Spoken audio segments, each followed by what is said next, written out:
Riverside has an excellent array of physicians and advanced practice providers to help with the diagnosis of colon cancer and the treatment. We have top-notch gastroenterologists making the diagnosis, performing colonoscopy. We have oncologists to help treat the cancer from a chemical standpoint or with chemotherapy. And we have surgeons to actually help remove the cancer in any lymph nodes which may be affected. We have the Da Vinci robot, Dr. Billings, who is doing surgical removal laparoscopically with robotic assistance, which is something that sets Riverside apart.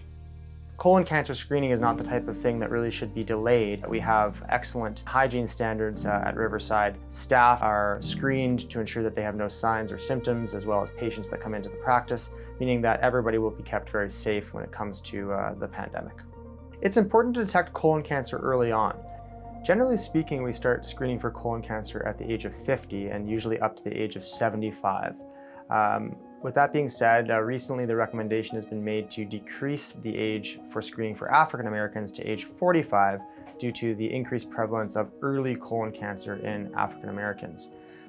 As well, patients with inflammatory bowel disease like ulcerative colitis and Crohn's, or who have had radiation treatment to the abdomen, are also at increased risk for colon cancer. For colon cancer screening, there are a few options. Starting with non-invasive testing, we have a few different types of stool or poop tests.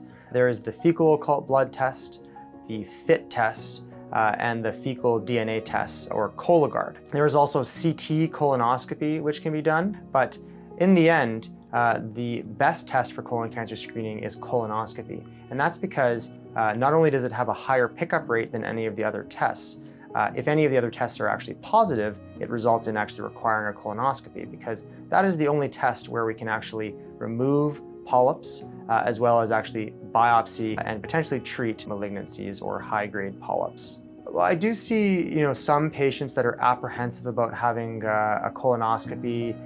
They're worried it's going to be painful. For most people, it's very, very much not the case. They're worried about having to do the preparation for the test. And while, of course, that's not a lot of fun to have to take liquid, make you have diarrhea so we can see inside the colon, it's certainly an advisable choice as compared to a potential diagnosis of colon cancer. If colon cancer is diagnosed at an early stage, the cure rate can be in excess of 90% in terms of 5-year survival. The cure rate for a stage 4 colon cancer, which has spread throughout the body, can be less than 10% over a 5-year period. And Cancer Awareness Month really highlights the need to be screened, assessed, and hopefully, found to have nothing to worry about, but for people that actually are diagnosed with cancers, that we can actually do something to help them.